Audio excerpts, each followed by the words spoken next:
الشيطان الرجيم بسم الله الرحمن الرحيم الحمد لله رب العالمين الرحمن الرحيم مالك يوم الدين إياك نعبد وإياك نستعين اهدنا الصراط المستقيم صراط الذين أنعمت عليهم غير المغضوب عليهم ولا الضالين آمين. Alhamdulillah, Alhamdulillah Rabbil Alamin. Pertamanya dan selamanya kita memanjatkan puji syukur kepada Allah Subhanahu wa Ta'ala yang banyak memberikan anugerah nikmat yang tiada terhingga.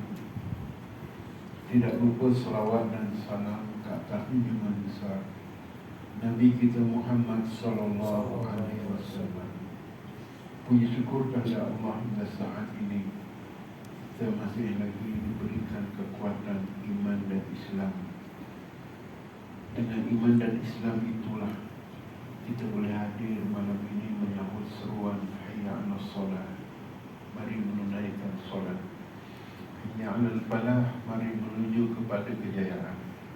Mudah-mudahan pertemuan kita malam ini di malam Jumaat Sayyidul Ayyam jadi sebab pertemuan ini Allah Ta'ala memberikan kita kejayaan sama di dunia ataupun di akhirat. Amin ya Rabbal Alamin. Tuan-tuan yang dirahmati Allah, tuan imam, para imam, pengurusi surau,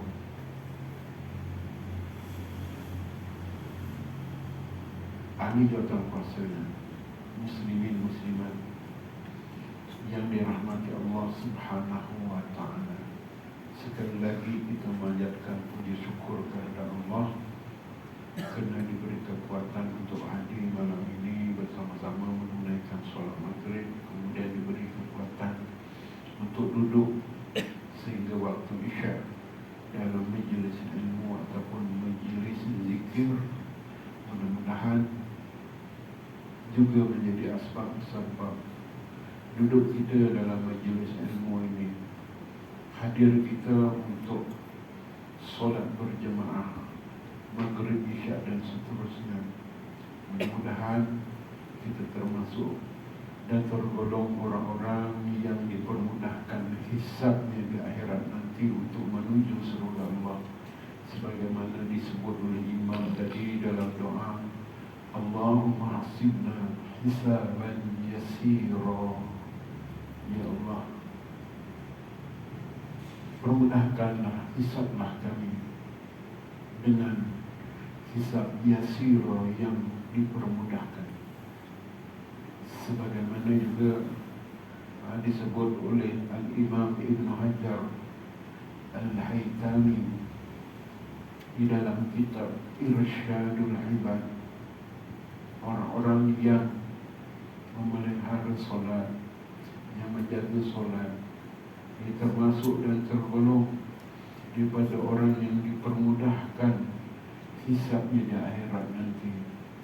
Berkata Ibn Hajar dalam Muqaddimah Ringkas ini, Al-Haytami dalam kitab Irsyadul Ibad bertunjuk kepada hamba-hamba Allah, jika kita menjaga solat 5 waktu, kita pelihara dia, kita jaga dia, Allah Ta'ala berikan kepada kita 5 kelebihan. Akramullah, Allah Ta'ala akan memuliakan orang-orang yang menjaga solat 5 waktu bihamsati khisalin, dengan 5 kelebihan. Pertamanya, orang yang menjaga solat 5 waktu ini, Ibn Hajar Haytami kata, dihilangkan Allah rasa sempit dalam kehidupan. Dengan lain perkataan, dalam hidup ini tenang, jiwa jadi tenang. Kebahagiaan itu huna, di hati.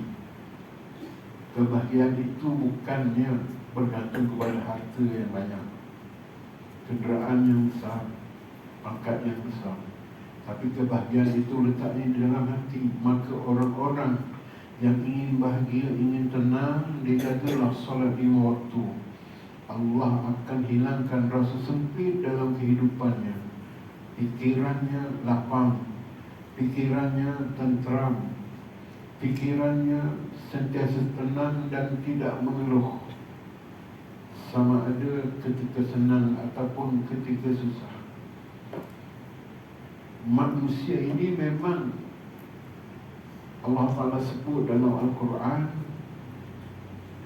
diciptakan manusia ini asal tabiatnya keluh kesah.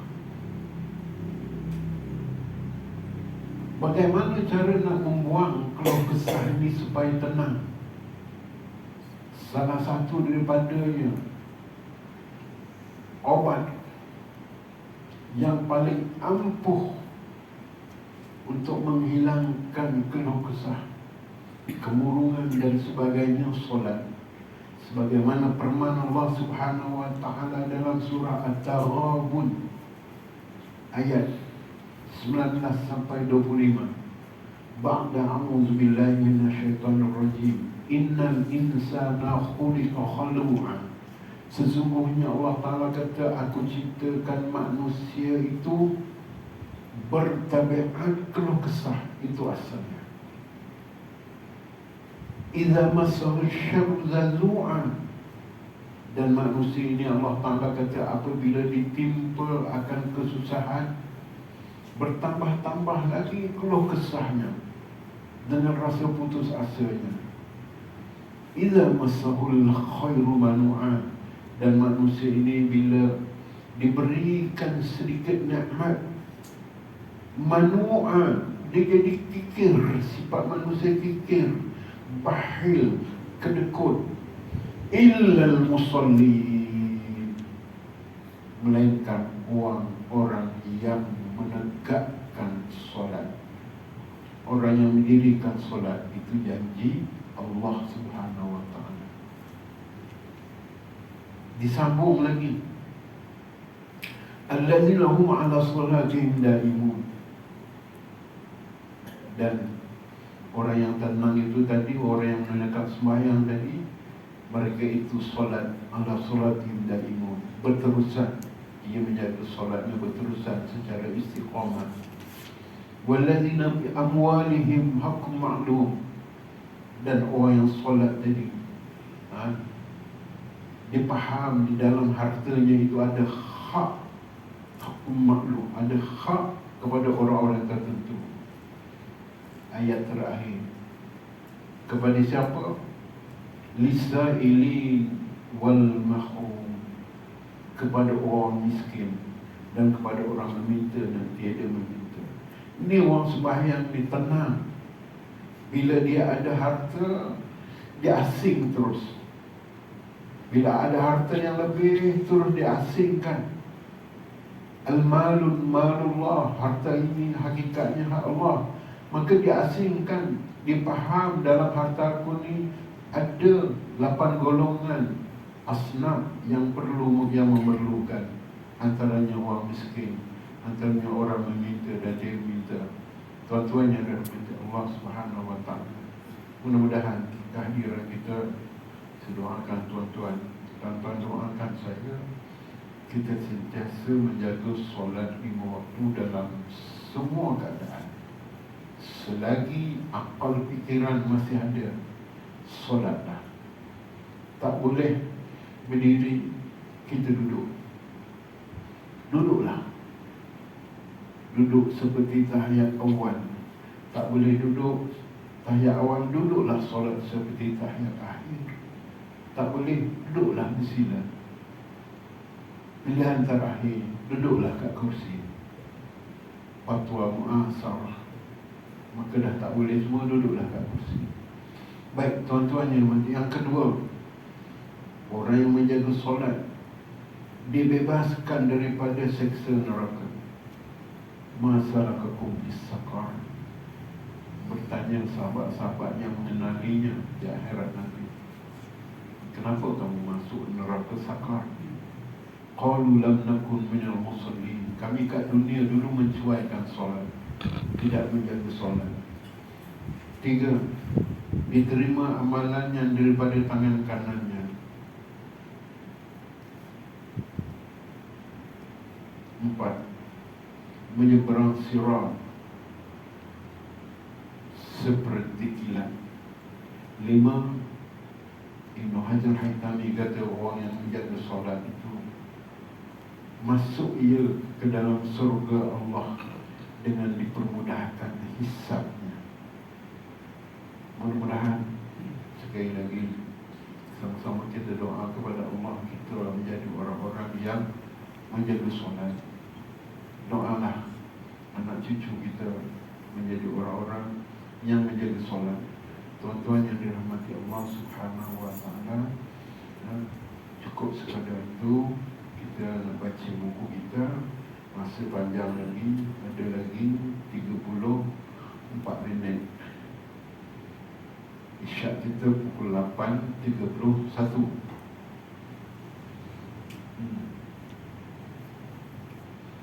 Ada setengah jam lagi. Mudah-mudahan mukadimah tadi memberi manfaat kepada kita, dan mudah-mudahan Allah Subhanahu wa ta'ala mempermudahkan hisab kita untuk menuju surga Allah Subhanahu wa ta'ala. Mari kita buka buku kita, kitab kita, hadis 40. Kita masuk hadis huraian daripada bulan yang lepas, yang mana Ustaz? Hadis yang ke-10. Kita huraian ini, tajuk dia baik dan halal syarat penerimaan doa. Baik tak halal jadi masalah. Halal lah tapi kotor jadi masalah. Jadi kita masuk dalam huraiannya. Muka-muka surat yang ada buku, muka surat 57. Bismillahirrahmanirrahim. Innallah tayyibun. Innallah tayyibun. Maka berkatalah Aisyah radhiyallahu anha, Aisyah radhiyallahu anha, telah mendengar aku akan Rasulullah sallallahu alaihi wasallam berkata, ya Allah, minta aku kepada engkau dengan menyebut nama engkau yang maha baik, Al-Mutahhirul Tahhirul Tayyibul Mubarak. Al-Mutahhirul Tahhir Tayyibul Mubarak, yang mana nama inilah yang terlebih kasih kepada engkau apabila meminta aku kepada engkau dengan nama-nama ini. Nama-nama mana? Nama-nama yang baik, nama-nama Asmaul Husna yang 99 itu. Muka surat 58. Perkenanlah, maka Allah Ta'ala perkenankan permintaan itu. Dan apabila meminta aku, Rasulullah kata kepada engkau, kepada Allah dengan nama-nama ini supaya engkau kasih aku, nescaya Allah engkau kasih akan aku. Apabila meminta aku kepada engkau, Rasulullah beritahu kepada kita melalui Sayyidina Aisyah, apabila aku minta kepada engkau dengan nama-nama ini supaya engkau penuhi akan hajatku, nescaya engkau kasihkan kepadaku. Dan apabila aku meminta, dan apabila meminta aku kepada engkau dengan nama-nama ini, akan kelapangan, nescaya diberikan kelapangan tersebut. Tuan-tuan, Asmaul Husna yang ada 99 itu setiap kalimah nama-nama Allah, Asmaul 99 itu ada makna yang tersendiri, dan jika kita mengamalkannya ada sesuatu yang hebat. Saya nak malam ini sebagai satulah kalimah Al-Wadud. Mari kita amalkan. Dalam tafsir Ibn Razi, dalam tafsir Al-Razi, kalimah Al-Wadud itu maknanya kasih sayang. Asmaul Husna ada salah satu Al-Wadud. Kenapa Ustaz ambil Al-Wadud? Al-Wadud maknanya kasih sayang. Maka seorang isteri yang kasih dan sayang kepada suaminya. Ya. Dia tahu suaminya itu adalah surganya, supaya suaminya setia kepada dia dan dia sayang kepada suami, maka bacakan Al-Wadud ketika nak masak. Bismillahirrahmanirrahim. Baca selawat, Ya Wadud, Ya Wadud, Ya Wadud.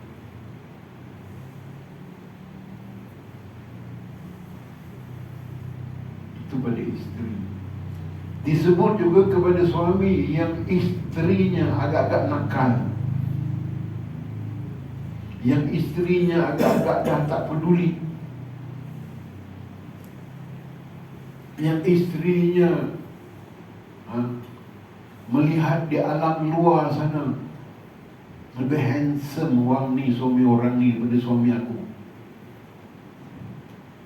Agak-agak dia dah tak hormat, agak-agak apa-apalah yang tuan-tuan tak berkenan, maka baca 1000 kali malam. Buatlah sekejap je, 1000 tu sekejap je, ya, tak sampai setengah jam. Ya Wadud, Ya Wadud, Ya Wadud, Ya Wadud, Ya Wadud. Niatkan, InsyaAllah isteri yang agak nakal tadi, dia akan kembali sayang balik kepada kita. Pasti ke Ustaz? Firman Allah Subhanahu wa ta'ala, ya, ada disebut, ya, dalam firman Allah Subhanahu wa ta'ala surah Al-A'raf ayat 180. Allah Ta'ala yang perintah, walillah, wahai hamba-Ku, bagi Allah, zat yang wajib wujud, aku ni Allah Ta'ala kata, walillahil asma'ul husna, aku ada 99 nama, aku ada nama yang baik-baik. Asal 99 itu. Kalau kamu ada masalah, fad'uhu biha, kau sebutlah nama-nama 99 tu mana yang kau nak. Al-A'raf 180. Ya Wadud, Ya Wadud, Ya Wadud, isteri aku ni makin setahun dah aku tak bersama dengan dia. Mudah-mudahan dia mahu dekat, Ya Allah. Ya Wadud, Ya Wadud, Ya Wadud. Boleh Ustaz bagi tiupkan kat air, boleh.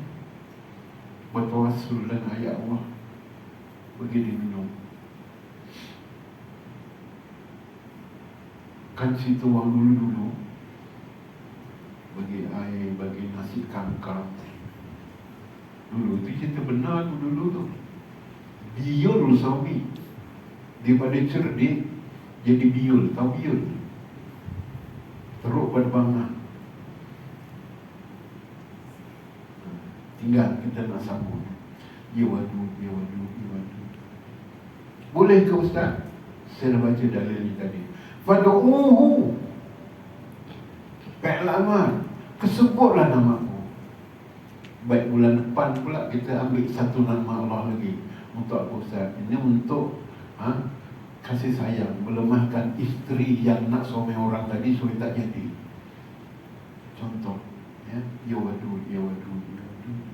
Isteri pula macam mana Ustaz? Baca selawat ketika masak tersebut, Ya Wadud, bagi dia makan dengan niat suami aku ni, ya, supaya baik di depan dan baik di belakang. Bagi dia makan. Ini sambil masak, sambil marah. Katalah kan, sambil masak, sambil marah. Allah Akbar. Okey. Kemudian sambung lagi, Innallah tayyibun. Kita baca maknanya. Yang ada buku baca, rasa mengantuk, tidur, saya tak ada masalah. Datang ni dah dapat pahala lah, ya? Datang ni dapat pahala. Rasa lenguh, berlunju lah, ya? Boleh nyandar, cari kursi yang menyandar. Sedap sikit ada kursi menyandar lah, tak apa. Yang hadir ni semua dapat pahala. Yang hadir ni mudah-mudahan semuanya hisabnya dipermudahkan Allah. Amin ya Allah. Innallah tayyibun. Maka berkata, ini sudah tadi, sambung belakang pula, la yaqbilullah illa thayyiban. La yaqbilullah illa thayyib. Apa huraian dia, Ustaz? Oh, kat mana dia kan? La taqbilullah illa thayyiban. Baik, maka janganlah hampir diri seorang kepada Allah Ta'ala dengan membuat sedekah daripada benda-benda yang haram. Kan cerita yang lepas dia cerita baik dan halal, syarat diterima doa. Makan yang haram, doa tidak diperkenan. Bersedekah benda yang haram pun tidak diterima. Maka huraian di sini, maka janganlah hampir diri seorang kepada Allah. Dia nak hampirkan diri kepada Allah dengan melakukan buat sedekah daripada benda yang haram-haram, atau yang syubhat-syubhat, atau hina-hina, seperti bersedekah dengan makanan yang lama-lama, atau makanan yang telah dimakan buruk. Firman Allah Subhanahu wa taala, wala tayammamul hadis minhu tunfiqun. Al-Baqarah 267. Janganlah kamu pilih benda yang keji-keji daripada perkara yang keji-keji, daripadanya lah kamu ambil akan harta yang ingin dibelanjakan itu. Jangan ambil benda-benda yang buruk, yang keji. Kita nak sedekah benda dah lebihan dah. Saya dah ceritakan minggu lepas. Niaga bulan Ramadan, makanan yang lebih-lebih hantar ke masjid, tak manfaat. Tak manfaat macam mana, Ustaz? Tadi kan sebut jangan bersedekah dengan makanan yang lama-lama, lebihan orang. Air buat 10 balang jual, tinggal separuh. Ada yang habis, tinggal separuh. Yang tinggal separuh tu hantar ke masjid. Daripada mubazir, dia boleh hantar ke masjid. Hei, ni dah ngaji malam ni. Kalau kau nak hantar ke masjid, ambil satu balang yang belum diusik. Memang niat hantar ke masjid, tu baru betul. Indah lebihan orang dah pegang betul, hantar ke masjid. Wah, rasa bangga lah pula. Aku tidak lari hantar ke surau. Kadang lupa nama ni. Huda. Alah, air dah lebihan tak laku kau hantar. Makanan dah buat pilih-pilih kau hantar. Ni ngaji. Buatlah benda perkara yang elok. Kita jangan jadi seperti kisah Habil dan Qabil. Firman Allah Subhanahu wa taala dalam surah apa? Sepihan. Firman Allah Subhanahu wa taala, watlu alaihim naba'a ibnu Adam bil haqq. Allah Ta'ala telah ceritakan, wahai Muhammad, kau ceritakan kepada mereka itu kisah tentang dua putera anak Nabi Adam. Kisah yang benar. Iz qarraba, ketika mana keduanya melakukan korbanan, melakukan korban, fataqabbala min ahadihima, Allah Ta'ala menerima salah seorang daripada yang melakukan korban tersebut, walam yataqabbal minal akhar, dan seorang lagi Allah Ta'ala tidak menerimanya. Korban yang dilakukan antara Habil dan Qabil diperintah oleh Nabi Allah Adam alaihissalam ketika berlaku pergelutan, pertengkaran antara dua beradik ini. Ketika mana syariat ketika itu memerintahkan supaya Qabil mengawini adik kembarnya, mengawini adiknya.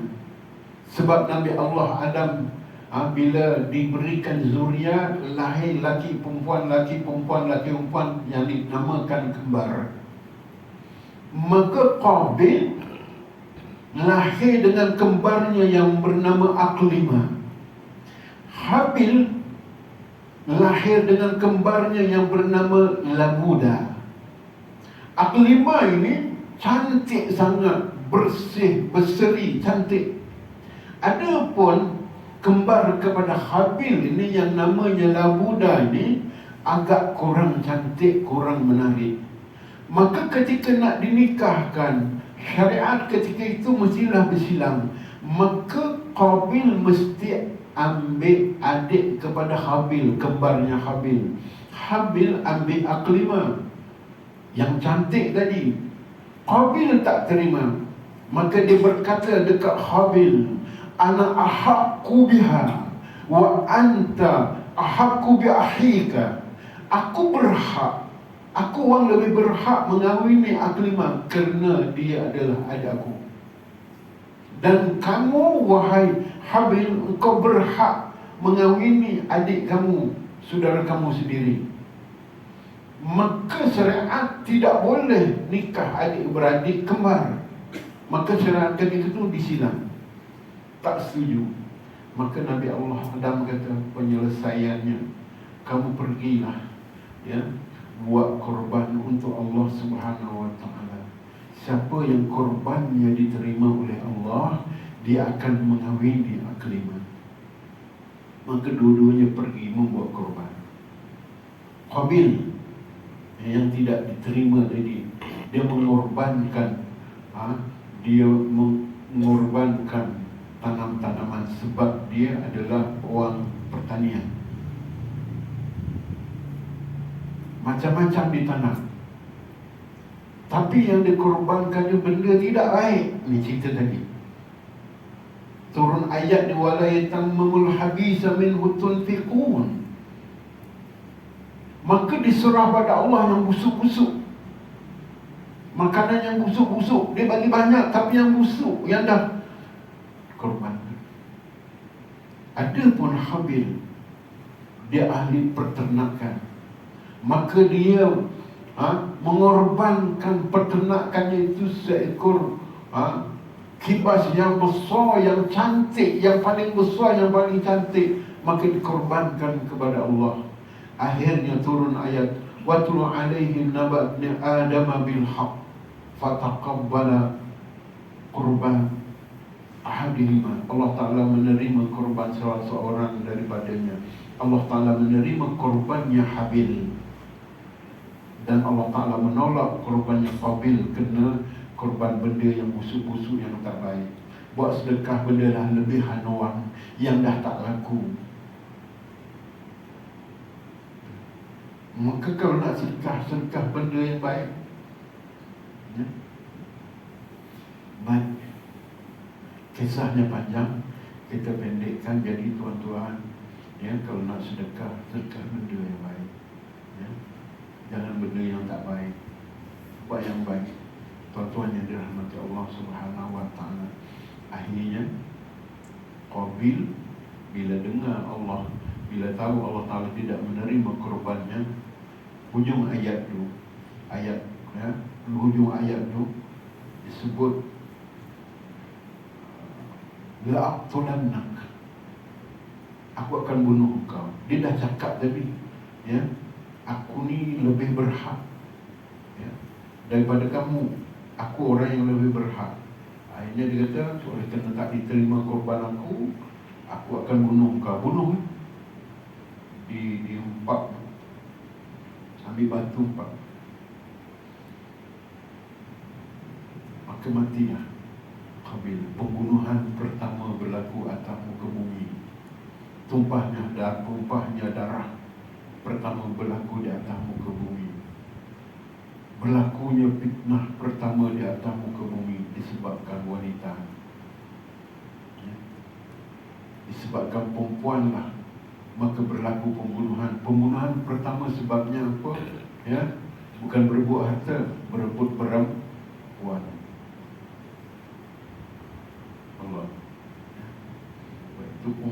kadang jadi fitnah.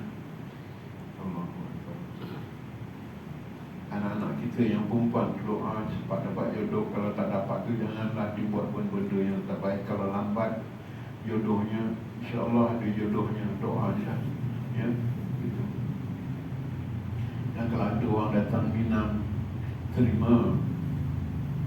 Kalau kita tak terima, dia akan fitnah ke atas dunia, fitnah kepada yang menolak pinangan tadi, pada perempuan yang menolak tadi. Apatah lagi yang datang meminang tu memang waktu solat, menjaga solat, cuma dia tak kaya, pakai kapcai. Kau dah bagi makan apa anakku? Orang sebelah menantu Honda Accord, pakai kancil, pakai Answer, pakai Rusa, engkau kapcai. Kau tolak pinangan yang pakai kapcai tadi di orang yang solat, maka Nabi kata berlaku fitnah pada perempuan tersebut. Dan berlaku juga fitnah atas dunia. Kalau ada orang datang minang, ada kereta ke tak ada kereta, tanya, dia sembahyang tak solat? Dia sembahyang, dah terima rezeki tu Allah Ta'ala bagi.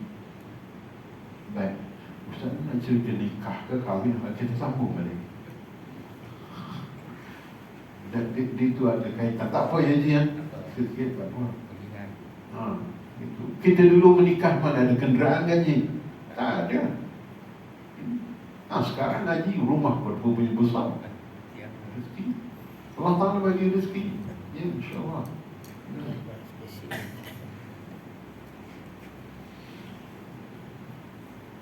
Baik, kita sambung lagi. Ya. Muka surat 58 huraian dia. Sebagaimana tiada diterima oleh Allah Subhanahu Wa Taala akan sedekah ataupun khairat melainkan daripada harta yang baik-baik, maka tiada pula lah diterima olehnya, ya Allah, akan amalan-amalan melainkan amalan-amalan yang bersih. Apa amalan yang bersih? Bersih daripada riak, hendaklah ikhlas, jangan menunjuk-nunjuk, sum'ah, bangga diri, takabbur, sombong, dan lain-lain lagi. Maka tuan-tuan yang dirahmati Allah Subhanahu Wa Ta'ala, baik, bila sebut amalan yang diterima, kalau dari sedekah, mestilah benda yang baik-baik. Saya tak nak ulas dah, saya rasa faham. Letak mulai hari ini, kalau nak sedekah, benda yang baik, benda terbaik. Kalau nak buat korban yang terbaik. Jangan buat korban ni tak lama lagi korban, lepaskan batu di tangga. Bila cari lembu, ini harga 6,000, ini 8,000, ini 6,000, yang ini 5,000. Kita pun cari-cari, ada tak yang agak-agak okey tapi murah sikit. Kita nak buat korban yang paling murah, yang paling kurus, yang penting korban. Nak buat korban yang terbaik, cari yang paling mahal, cari yang A. Kita boleh pergi dekat nak buat korban, pergi dekat tempat lembu tu, boleh tahu ini sekian harga. Ada tak 6,000 tapi agak besar? Mana ada 6,000 agak besar? Yang 6,000 agak nampak kurus lah sikit. Contoh, carilah yang paling besar, yang paling elok. Sebagaimana Habil mengorbankan sapi yang paling besar, yang paling elok.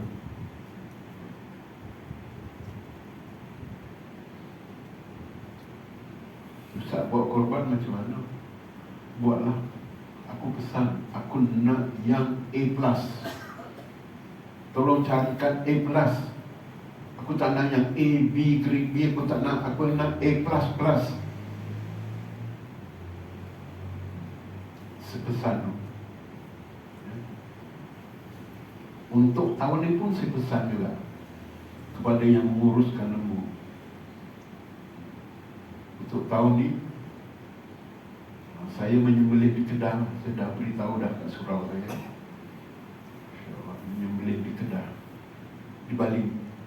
ada 30 orang pergi 40. Ya, saya tanya sana ada 4 ekor, kami bawa 2 ekor.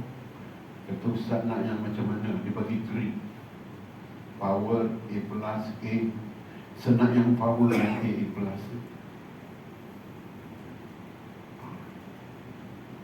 Sekali kita nak buat korban. Tahun ni saya korban di Balinglah. Sebelum ni di Kemboja, Kak Sabah 3 tahun berturut-turut, raya tak ada, sembelih kat dalam. Baik tuan-tuan yang dirahmati Allah Subhanahu wa taala, buatlah. Nak buat korban, buat yang elok-elok. Jangan cari yang kurus. Wah, satu, bagi motivasi kat kita. Wang Bangla kalau buat korban. Dan ni betul cerita sungguh. Dia tunjuk lembu tu, dia kata aku nak yang paling besar. Bangla buat korban, walaupun dia jadi kuli kita, nak korban dia tunjuk yang paling besar. Kita bos, bila nak buat korban tunjuk yang paling kecil. Kita tu bukan tuan-tuan lah. Cerita je, tapi cerita benar. Baik, tadi bila disebut, masih ada seminit 2 lagi, ya. Bila disebut sedekah yang baik, bila amalan bersih daripada riya, tuan-tuan, saya ingatkan, nak menghilangkan riya ni kena belajar tasawuf. Carilah, belajar di fardu ain ni 3. Pertama tauhid, kedua fiqh, ketiga tasawuf. 3-3 ni wajib, tak belajar dosa. Seulang, 3-3 ni wajib, fardu ain, bukan fardu kifayah.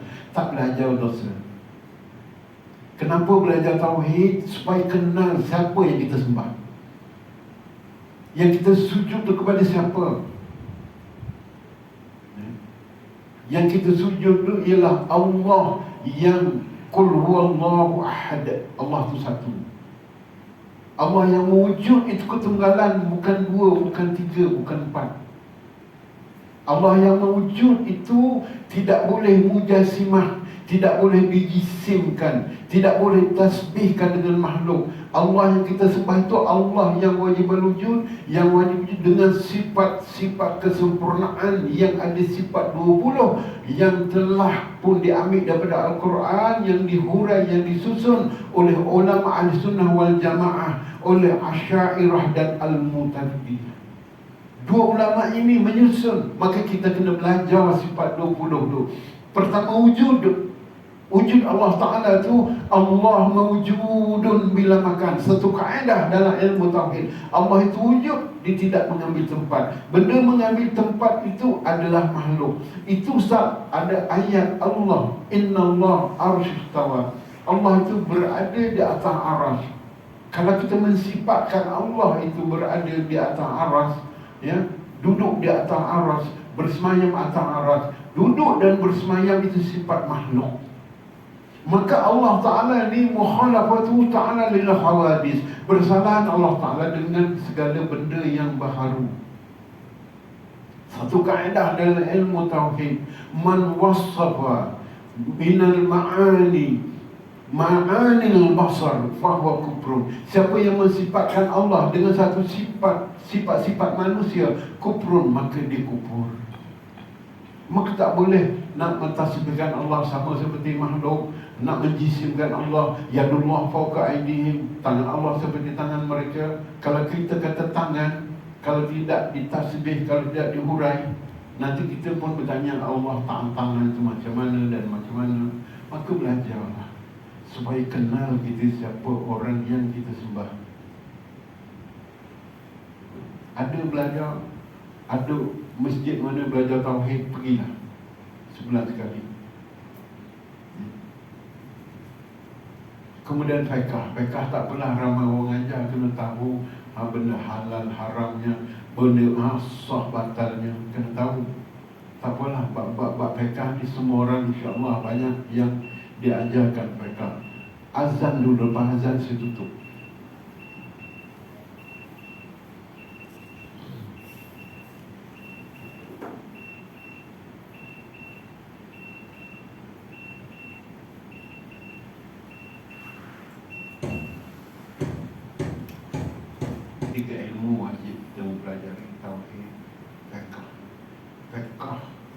supaya sah amalan kita. Kita tahu mana yang sah, mana yang tidak sah, mana yang membatalkan, mana yang sunat, mana yang makruh. Maka murnikanlah solat kita. Ya.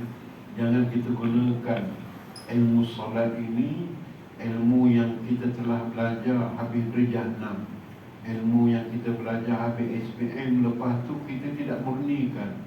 Jadi solat kita tu tak ada peningkatan. Kalau bila kita belajar, kita murnikan, kita belajar bab solat tu, banyak yang perlu dimurnikan. Kemudian yang ketiganya, wajib belajar tasawuf. Tasawuf ni untuk apa? Supaya bersih dalamannya. Fiqh bersih luarannya, sah dari segi fiqhnya, belum tentu sah dari segi tasawufnya. Maksudnya apa Ustaz? Fiqhnya sah, tasawufnya tak dapat pahala. Kenapa tak dapat pahala? Tidak menjaga hati. Tasawuf itu belajar membersihkan hati.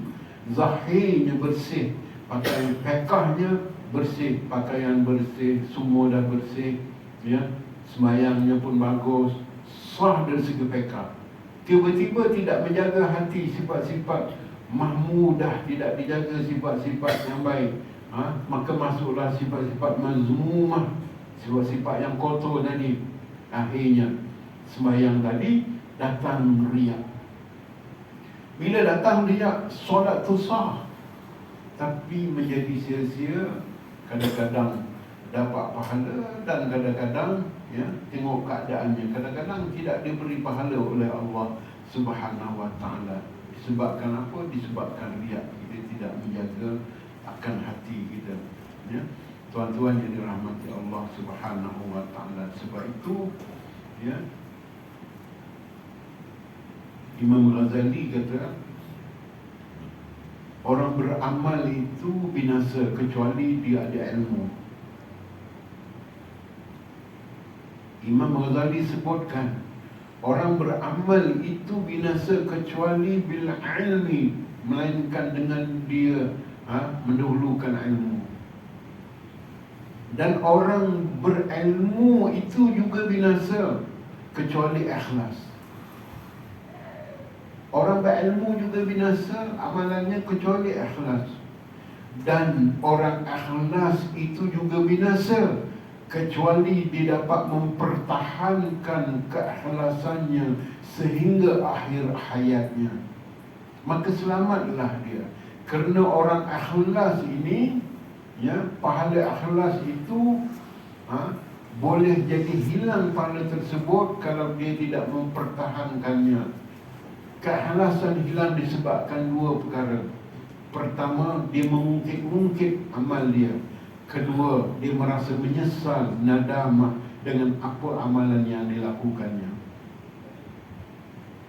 Tuan-tuan yang dirahmati Allah Subhanahu wa ta'ala, sebab tu ikhlaskan, jangan diungkit-ungkit. Contoh supaya senang kita faham, saya selalu bagi contoh, ya. Contoh apa Ustaz? Bisa ulang je lah contoh tu. Dia derma, dia mewakafkan tanah untuk masjid, untuk surau, untuk mahatafiz. Dia wakafkannya 1 ekar dengan penuh kesedaran waktu tu. 10 tahun akan datang, dia menyesal. Ini contoh-contoh yang ya, patutnya dia dah wakaf, ikhlaskan, jangan diungkit, jangan menyesal. Tiba 20 tahun akan datang, umurnya panjang, 10 tahun akan datang, masa dia wakaf tu harga tanah harga 100,000. 10 tahun akan datang, harga tanah itu sudah 2 juta. Maka tablisul iblis, sebab tidak belajar sangat buat tasawuf ini, datang ke budaya iblis, dia pun menyesal. Tak perlu dicerita kat orang, dia menyesal dalam hati. Dia kata, masa aku wakaf 1,000, sekarang harganya dah 2 juta. kalaulah aku tak wakafkan dulu 2 juta, maka habislah pahalanya. Dia tidak dapat mempertahankan keikhlasannya. Ikhlas dah. Ketika harta 1,000 bila naik 2 juta timbul, dia menyesal. Dalam menyesal, dia kata kalau aku tak wakaf dulu 2 juta, oh itu 10 keturunan aku tak habis makan 2 juta, maka habis pahala. Satu lagi mungkin dia jadi pengurusi masjid. Masa dia jadi pengurusi masjid, masjid daripada tak cantik jadi cantik, daripada tak ada dewan ada dewan, semua dikerjakan bagus semua, ya. Bila dia dah tak jadi pengurusi, ya, wang dah tak lantik, bila bercerita, mungkin dia kata masjid tu, dewan tu selesai zaman aku lah. Masa tu aku pengurusi. Masjid tu cantik indah tu zaman saya jadi pengurusi lah. Dia mungkin habis pahalanya. Maka, ya, orang ikhlas juga binasa kecuali dia dapat mempertahankan keikhlasannya sehingga hembusan nafas terakhir. Dia tak perlu cerita ke orang. Biarlah kita melihat amalan tersebut yang kita wakaf tu di akhirat nanti. Jadi tuan-tuan, kita sambung akan datang, ya. Faqala Allah Ta'ala ya ayyuhar rasul kulu minat thayyibat. Panjang pula urainya, bulan depan kita sambung. Mudah-mudahan pertemuan kita malam ini memberi manfaat. Kita sudahi dengan tasbih kafar surah Al-Asr. Subhanallah.